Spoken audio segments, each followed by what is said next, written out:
सलाम दोस्तों, practical professor आज की इस वीडियो में आपको वेलकम करता है। आज की इस वीडियो में हम 3D एनिमेशन की मदद से क्वार्ट्ज क्लॉक की इंजीनियरिंग को डिस्कस करेंगे। आइए देखते हैं कि इस क्लॉक में कौन सी कॉम्प्लेक्स इंजीनियरिंग इस्तेमाल होती है। क्वार्ट्ज क्लॉक एक इंट्रिकेट और कॉम्प्लेक्स मैकेनिज्म के जरिए टाइम को मेजर करता है, जिसे क्लॉक मूवमेंट कहते हैं। ये बिल्कुल क्लॉक के पीछे फिट होता है। यही वह जगह है जहाँ टाइम को एक्यूरेटली मेजर किया जाता है। अगर हम इसे खोल कर देखें तो हमें इसमें गियर्स की एक सीरीज मिलेगी। यही गियर्स क्लॉक की सुइयों को एक्यूरेट स्पीड में घुमाने का रेशियो प्रदान करते हैं। ये गियर्स एक special lever type stepping motor के जरिए घुमाए जाते हैं। ये मोटर असल में गियर्स को एक्यूरेटली घुमाने की जिम्मेदार है। मेरे साथ आखिर तक जुड़े रहिए, क्योंकि मैं डिटेल में डिस्कस करूंगा कि ये मोटर कैसे करेक्ट टाइम कीपिंग को इंश्योर करती है। लेकिन पहले ये डिस्कस करते हैं कि एक गियर सिस्टम कैसे काम करता है। यह पहला 8 दांत का गियर सीधे मोटर से जुड़ा होता है, जो 1 सेकंड में 180 डिग्री यानी आधा चक्कर रोटेट करता है और 1 मिनट में 30 चक्कर लगाता है। यह गियर एक बड़े 48 दांत वाले गियर को घुमाता है। आइए इस बड़े गियर का आरपीएम कैलकुलेट करते हैं। यह गियर 1 मिनट में 7.5 राउंड कंप्लीट करता है, जो हमें इस फॉर्मूला से हासिल हुआ है। और दिलचस्प बात यह है कि इस बड़े गियर के साथ एक और छोटा 8 दांत वाला गियर जुड़ा होता है, और यह भी 1 मिनट में 7.5 राउंड कंप्लीट करता है। यह छोटा 8 दांतों का गियर एक बड़े 60 दांतों का गियर को रोटेट करवाता है। अगर हम इसका आरपीएम कैलकुलेट करें तो यह 1 मिनट में सिर्फ 1 राउंड कंप्लीट करता है। इसी गियर के साथ हमारी सेकंड वाली सुई जुड़ी होती है, जो एक्यूरेटली इसी गियर के साथ घूमती है। 60 दांतों के गियर के साथ एक और छोटा 8 दांतों का गियर जुड़ा होता है, जो इसी के साथ 1 मिनट में 1 राउंड कंप्लीट करता है। इसी तरह से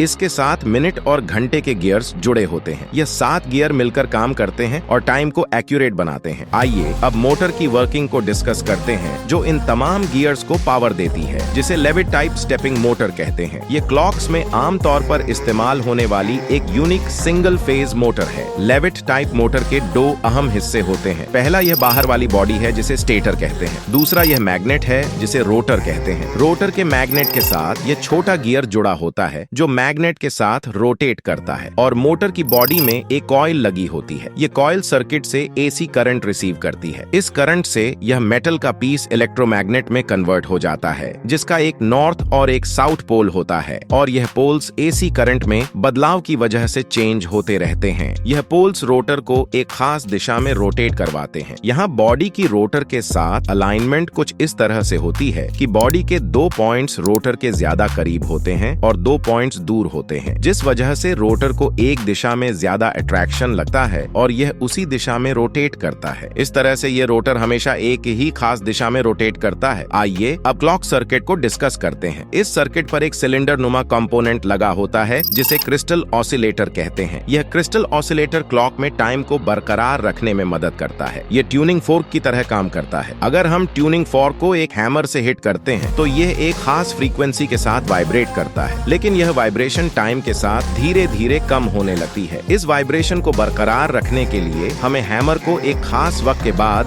दोबारा हिट करना होगा, और यह प्रोसेस जारी रखने से ट्यूनिंग फॉर्क कांस्टेंट फ्रीक्वेंसी से वाइब्रेट करती रहेगी। लेकिन इस तरह की कांस्टेंट फ्रीक्वेंसी हम इलेक्ट्रिसिटी से कैसे ले सकते हैं? तो इसके लिए काम आता है पाइजो इलेक्ट्रिक मटेरियल, जिसे बैंड करने पर इलेक्ट्रिक पल्स जनरेट होती है। और मजेदार बात तो यह है कि जब हम पाइजो इलेक्ट्रिक मटेरियल को इलेक्ट्रिक करंट देते हैं तो यह बैंड हो जाता है। एक क्रिस्टल ऑसिलेटर में भी यही पीएजो इलेक्ट्रिक स्ट्रिप्स ट्यूनिंग फॉर्क की शेप में लगी होती हैं, जो 2 कंडक्टर से लिपटी होती हैं। जब हम इसके टर्मिनल से बैटरी को जोड़ते हैं तो पीजो इलेक्ट्रिक स्ट्रिप्स बेंड हो जाती हैं। लेकिन जब हम सर्किट को ब्रेक करते हैं तो ये electric strips electric pulses generate करने लगती हैं। हालांकि ये पल्सेस समय के साथ कम हो जाती हैं, इसलिए इन्हें कांस्टेंट रखने के लिए हमें एक खास समय पर सर्किट को ऑन और ऑफ करना होगा। ये थी क्वार्ट्ज क्लॉक की इंजीनियरिंग। उम्मीद है आपको बेहतरीन लगी होगी। ऐसी और दमदार डिस्कशन के लिए जुड़े रहिए मेरे साथ सब्सक्राइब करके। मिलते हैं एक नई दिलचस्प डिस्कशन के साथ। तब तक खुदा हाफिज।